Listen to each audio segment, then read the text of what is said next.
नमस्कार। कमोडिटी के मृत्युंजय मंत्र में आपका स्वागत है। और आज हम इसमें बात करने वाले हैं गोल्ड की। गोल्ड की बात इसलिए क्योंकि आप देखिए कि पिछले कुछ दिनों में गोल्ड में क्या ज़बरदस्त तेज़ी आई है। गोल्ड एक के बाद एक लगातार नई ऊंचाई को छू रहा है। 61,000 के भी ऊपर चला गया गोल्ड।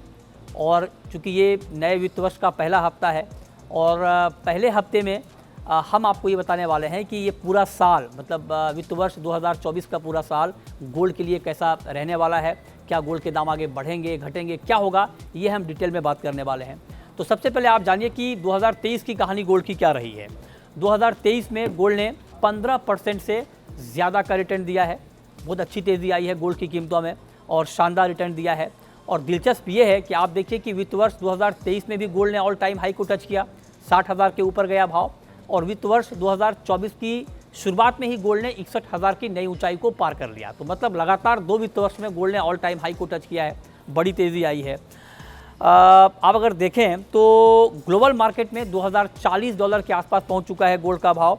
और 2 तिमाही में दाम करीब करीब 9% बढ़े हैं और चौथी तिमाही में कीमतों में 10% तक का उछाल आया है। और नवंबर 2022 से मार्च तक 20% की तेज़ी गोल्ड की कीमतों में आई है। ये गोल्ड की कहानी है। अब पिछले 3 साल की कहानी को देख लीजिए।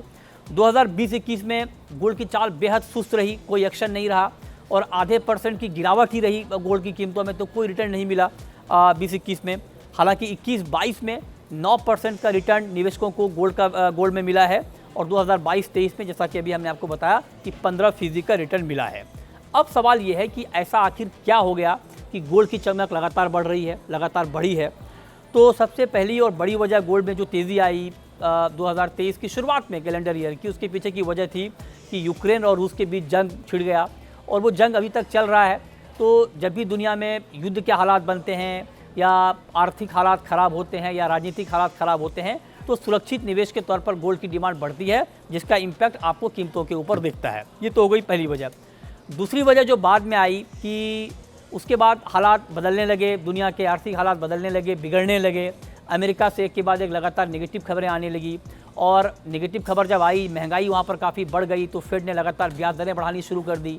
ब्याज दरें लगातार वहाँ पर बढ़ी रही हैं और जब ब्याज दरें बहुत ज़्यादा बढ़ गई तो उसके बाद ये खबर आने लगी कि इसका एक नेगेटिव इम्पैक्ट बैंकों के ऊपर हो रहा है। अमेरिका से पहले खबर आई कि सिलिकॉन वैली बैंक कोलैप्स हो गया, बैंकिंग का संकट सामने आया। और ये संकट थमा भी नहीं था कि यूरोप से खबर आ गई बैंक के संकट की। तो लिहाजा अमेरिका का बैंकिंग संकट, यूरोप का बैंकिंग संकट जब सामने आया तो सुरक्षित निवेश के तौर पर गोल्ड की डिमांड और बढ़ गई। बड़े पैमाने पर लोग गोल्ड में पैसा लगाने लगे। दुनिया के कई सारे देशों ने गोल्ड में बाइंग शुरू कर दी, सेंट्रल बैंकों ने, और उसका इम्पैक्ट भी गोल्ड की कीमतों पर दिखा। डॉलर का इंडेक्स आपको याद होगा कि इतना ज़्यादा मजबूत हो गया था कि गोल्ड के दाम गिरने लगे थे, 115 के आसपास पहुँच गया था। अब वो गिर के 101 के आसपास आ गया। तो डॉलर का कमज़ोर होना भी गोल्ड के लिए काफ़ी सपोर्टिव होता है और इसलिए भी गोल्ड के दाम बढ़े।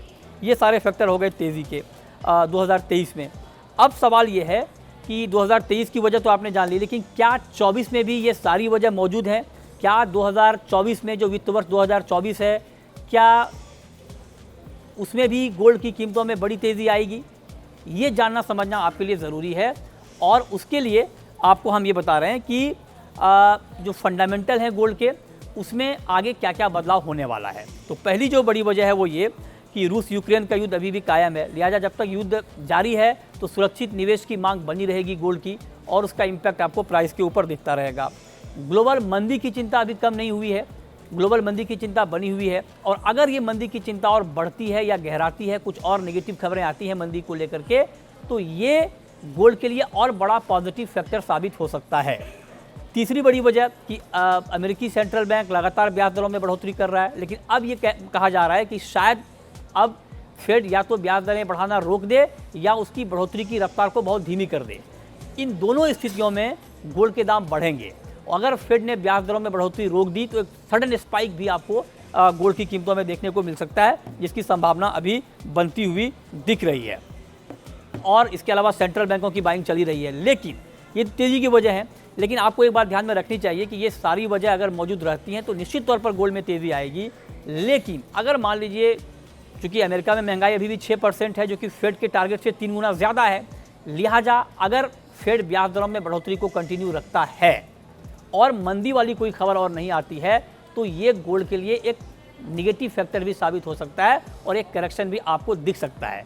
लेकिन जो ज़्यादातर एक्सपर्ट हैं मार्केट के, बुलियन मार्केट के, उनका ये मानना है कि गोल्ड में अभी जो तेज़ी वाले फंडामेंटल हैं वो ज़्यादा हावी हैं, लिहाजा गोल्ड की कीमतें बढ़नी चाहिए।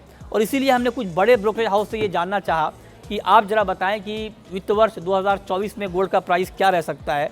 तो जो आंकड़े आए हैं ये ज़रा हम आपको बता दें। मोतीलाल ओसवाल का ये कहना है कि 68,000 रुपये का लेवल आपको वित्त वर्ष 2024 में गोल्ड का दिख सकता है। केडिया कमोडिटी ने 65,000 का टारगेट दिया है। एसएमसी ग्लोबल ने 66,000 का टारगेट दिया है।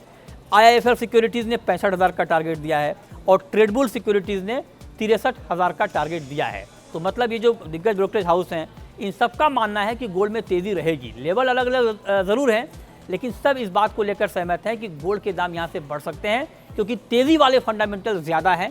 तो जो निवेशक हैं, जो ट्रेडर हैं, वो इस बात को भी ध्यान में रखें। बेशक फंडामेंटल तेज़ी के हैं, लेकिन अगर हालात बदलते हैं तो एक बड़ा करेक्शन भी आ सकता है, उसके लिए भी आपको तैयार रहना चाहिए। लेकिन ओवरऑल पूरे साल का जो फंडामेंटल है गोल्ड का वित्त वर्ष 2024 का, वो तेज़ी का है।